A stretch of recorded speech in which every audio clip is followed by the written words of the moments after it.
No, we're told then that it was sustainable, and we're told then that it was something that we could manage. Yeah, it looked so because, I mean, there was also plans to diversify the economy, even in the last administration. So it is not just that, this song just started today. I mean, diversification have always been everybody's slogan, let's diversify, let's diversify. Everybody knows that we need to diversify. But the strategy to this process is what gives a lot of us concerns, because if you are willing to diversify and then you're not looking at it optimally on how to actually achieve the results, I mean, you end up just paying lip service to it, and at the end of the day we'll come back to point zero. Well, I don't know if your octopus economy has anything to do with the plans for diversification, does it? Yeah, it does, in the sense that it goes to show that all hands have to go into different areas, just like the octopus with plenty hands trying to grab everything it sees. So as it stands now, the managers of the economy, they have to look, they have to pay attention to details. I give you a very simple example. Look at the issue with the police, revenue generation by the police, which, the senator and the police, they're having an argument. I sit back and I say, this is something Adeosu and her colleagues should, move in immediately and begin to look at. Wait, there's need for VIP protection. A lot of expatriates are coming in. They need this so we can actually turn it to a revenue earner for us. And these are the things, looking at those little issues that can actually bring funds, because the kind of monies I'm hearing, if you actually micromanage them, it turns to a revenue earner for you. So if we turn the police to a revenue earner? Yes, you can't, because, I mean, in a country where we say we're under-policed and the police is supposed to be, they're not even living up, I mean, to expectations. No, we are under-policed because most of the policemen you are using for VIP protection. So if you earn money from the VIP protection, you will use it to recruit more policemen without it being a burden on your revenue or your other sources of revenue. Shouldn't that be more private sector driven? If there must be, some people have said that is where the private sector can come in. These people can afford to pay for private security who might need licenses, and maybe you can issue them the licenses and make sure they pay. So that means you're turning the police to, because they can't function without still using personnel. You still have to use the personnel. So if I train personnel, spend money, train them, and then spend all the money to equip them, then I can actually as well still make money from them. So this has always been the mindset. When we begin to see things not as income, having the potential to earn you income, because see, we are not in government, or those who are in government should also see that we're not in government to make monies for ourselves. We're in government to make gains for the country.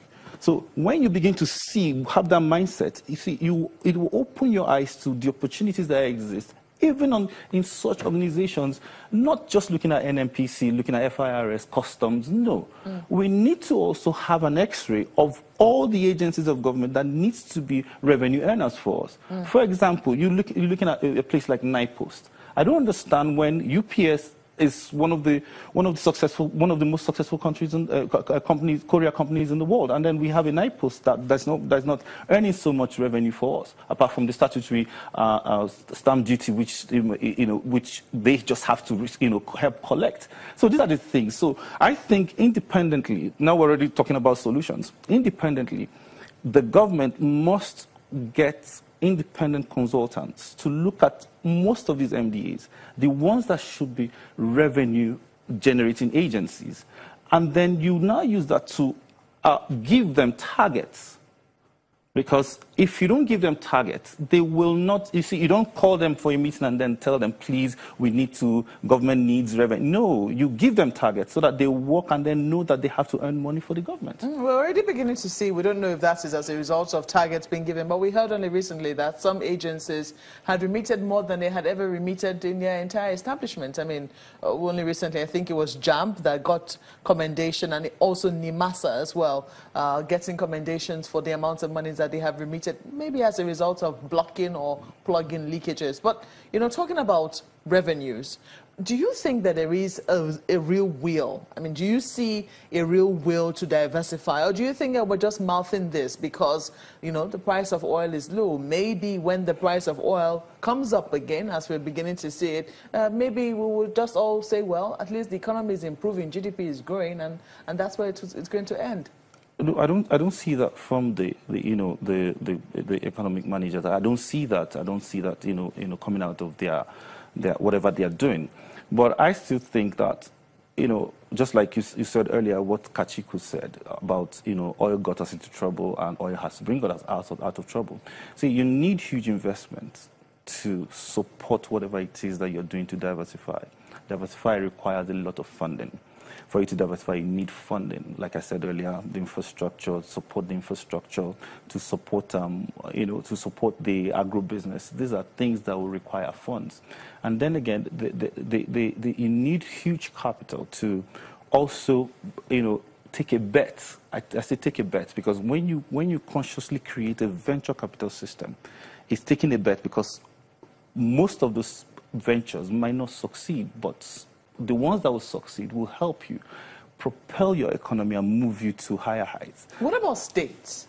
Do you think the states are also buying? Because, I mean, the economy is not just existing in Abuja, it is existing also in the states, and they largely they are the components of what the Nigerian economy will become. Do you see that zeal on the part of the economic leaders, I mean, especially the governors of the states, to also be a part of the larger Nigerian economy in such a way that it's boosting the Nigerian economy? Yeah, that's where the work starts from, being able to carry them along, because I had issues earlier with the bailout funds, given to states. Yes, bail them out, but twist them to do the right things, micromanage them, because if you are at the position where you can't manage yourself anymore, to a point where you can't pay salaries, then I can tell you exactly what to do to grow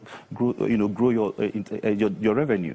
So if... Would that be fair? I mean, considering the fact that these governors too, lots of them were new at the same time when the administration was coming, it was one of the first things that they had to tackle, and quite a number of them too were coming to states that were heavily indebted and had not paid salaries. I don't have a problem with bailing them out. My point is, bail them out, but you give them conditions. The bailout funds, yes, make sure you pay salaries, but when it comes to my economic plans, what will grow the country? Nigeria is in states. Okay, if I'm bringing an investment to Nigeria, it has to be domiciled in the States. So I need to also have the investment promotion, strategy, that you must buy into, so that you don't give me a bad name at the end of the day. Because if the economy is going bad, as the federal, everybody's looking at, nobody's looking at the state. So I, as the leader, I mean, using the federal government as, the leadership, providing leadership here, I must get you to do the right thing. I don't know how, but I don't know how you look at it, but the truth is, if you don't make people do the right thing, they'll never do the right thing. Are you happy with the performance of the states, from your assessment? Yes, some of the states are trying their best. They are doing quite well, and the usual suspects, they are doing very well, they are doing quite well, not very well.